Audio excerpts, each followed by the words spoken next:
প্রশ্নপত্র ফাঁস, নিয়োগে দীর্ঘসূত্রতা সহ নানা অভিযোগ ছিল পাবলিক সার্ভিস কমিশনের বিরুদ্ধে। ছাত্র জনতার আন্দোলনের মুখে গত ৫ আগস্ট হাসিনা সরকারের পতনের পর কমিশনেও আসে পরিবর্তন। বিসিএস এর দীর্ঘসূত্রতা কমানো, নতুন চাকরির বিজ্ঞাপন দ্রুততম সময়ের মধ্যে দেওয়ার আহ্বান করে আসছে চাকরি প্রার্থীরা। বিসিএস এ যে দীর্ঘসূত্রিতা আছে সেটা বন্ধ হোক। পরীক্ষার যে নম্বরপত্র এইটা যাতে প্রকাশ পায় এবং সবাই যাতে বুঝতে পারে যে কিভাবে এটা পাশ করলো, কত নম্বরে পাশ করলো, এইগুলো যাতে সংস্কার হয়। এই অবস্থায় প্রতিটি বিসিএস এর জন্য আলাদা রোডম্যাপ করা হচ্ছে বলে জানিয়েছে পিএসসি।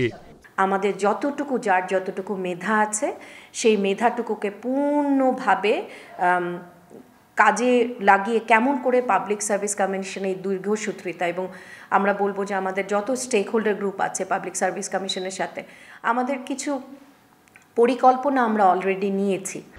আগামী বছর থেকে প্রত্যেক চাকরি প্রার্থীর জন্য আলাদা ইউনিক আইডি চালু হবে। এই আইডি দিয়ে প্রার্থী একাধিকবার বিসিএস এ অংশগ্রহণের সুযোগ পাবে। সেই সঙ্গে প্রশ্নপত্র ফাঁস রোধে কমিটি করা হয়েছে বলে জানিয়েছেন চেয়ারম্যান। যে সিলেবাসটা এখন আছে, আমরা এই সিলেবাস নিয়ে মোটেও কিন্তু সন্তুষ্ট না। আমরা মনে করি যে এর মধ্যে পরিবর্তনটা আনতে হবে এবং পরিবর্তনটা আনতে হবে অতি দ্রুত। তো আমি মনে করি যে 48 বিসিএস এর থেকে আমরা এই পরিবর্তন আনব। এরই মধ্যে 46তম প্রিলিমিনারির ফল নতুন করে প্রকাশ করা হয়েছে। এছাড়া 45তম বিসিএস এর লিখিত পরীক্ষার খাতা তৃতীয় পরীক্ষকের কাছে পাঠানো হয়েছে। আর 44তম বিসিএস এর মৌখিক পরীক্ষা শুরু হচ্ছে 22 ডিসেম্বর থেকে। নূরে আলম, ইন্ডিপেন্ডেন্ট নিউজ, ঢাকা। কয়েকটি জেলায় টানা শৈত্যপ্রবাহের পর দুদিন ধরে বাড়ছে তাপমাত্রা। থার্মোমিটারের পারদ 10 ডিগ্রির উপরে। তবে এরই মধ্যে বৃষ্টির পূর্বাভাসের কথা জানায় আবহাওয়া অধিদপ্তর। এর কারণ সাগরে লঘুচাপের প্রভাব। আবহাওয়া অফিস বলছে লঘুচাপটি নিম্নচাপে রূপ নেওয়ার সম্ভাবনা নেই, বৃষ্টি ঝরিয়েই শেষ হবে। ফলে দেশের সব বিভাগেই হতে পারে বৃষ্টি। তবে শুক্রবার থেকে ঢাকা, খুলনা, বরিশাল ও চট্টগ্রাম বিভাগে বৃষ্টি হবে তুলনামূলক বেশি।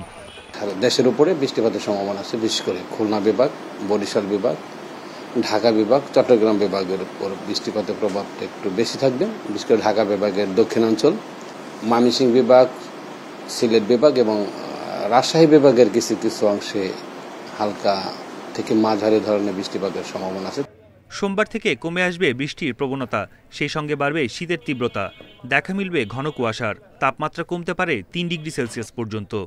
বৃষ্টিপাত হওয়ার পরে কিন্তু শীতের প্রকোপটা বৃদ্ধি পায়, যেহেতু আকাশ পরিষ্কার হয়ে যায়, বাতাসে যে জলীয়বাষ্প থাকে সেই জলীয়বাষ্পগুলো আর ওইভাবে যদি বৃষ্টিপাত হিসেবে পড়ে যায়, সেজন্য বাতাস শুষ্কতা বেড়ে যায়, বিদায় কিন্তু শীতের প্রকোপটা বেড়ে যায়।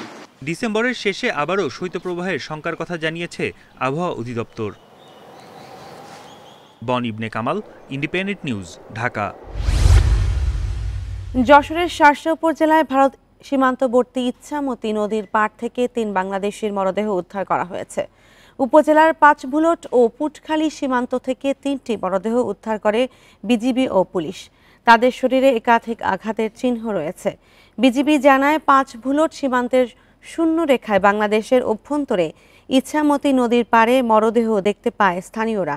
খবর পেয়ে পুলিশ ও বিজিবি গিয়ে মরদেহটি উদ্ধার করে। এদিকে পুটখালী সীমান্তের ইচ্ছামতি নদী থেকে সাবু হোসেন নামে এক যুবকের মরদেহ উদ্ধার করেছে স্থানীয়রা। স্বজনদের দাবি, গরু পারাপারের জন্য ভারত সীমান্তে গেলে বিএসএফ এর হাতে আটক হন সাবু হোসেন। বিএসএফ তাকে মারধর করে ফেলে রেখে চলে যায়। পরে আহত অবস্থায় তাকে বাড়িতে নিয়ে এলে সেখানেই মারা যান তিনি।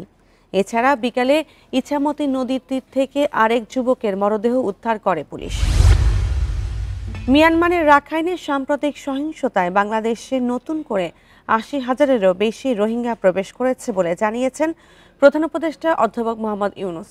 মিশরের কায়রোতে মালয়েশিয়ার উচ্চ শিক্ষামন্ত্রী ডক্টর জামবরি আব্দুল কাদেরের সঙ্গে বৈঠকে কথা জানান তিনি। এ সময় রোহিঙ্গা সংকট নিরসন ও আসিয়ানের সেক্টরাল ডায়ালগ পার্টনার হিসেবে নানা বিষয়ে ঢাকাকে কুয়ালালামপুর সহায়তা দেবে জানান ডক্টর কাদের। এছাড়া মালয়েশিয়ার বাংলাদেশিদের নিয়োগ, উচ্চশিক্ষার ক্ষেত্রে সম্পর্ক সম্প্রসারণ, রোহিঙ্গা সংকট এবং আসিয়ানে বাংলাদেশের যোগদানের সম্ভাবনা সহ দুই দেশের পারস্পরিক স্বার্থ সংশ্লিষ্ট বিষয়ে কথা হয় এই বৈঠকে। এ সময় 2026 সালের প্রথমার্ধে নির্বাচন আয়োজনের পরিকল্পনার কথাও জানান অধ্যাপক ইউনুস।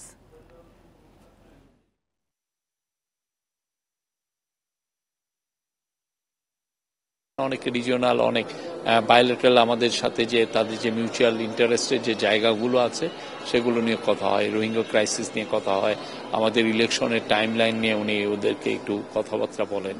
এছাড়া আমরা কোথায় কোথায় আমাদের তাদের সাথে জোরদার সম্পর্ক করতে পারি সেই সমস্ত বিষয় নিয়ে আলাপ হয়।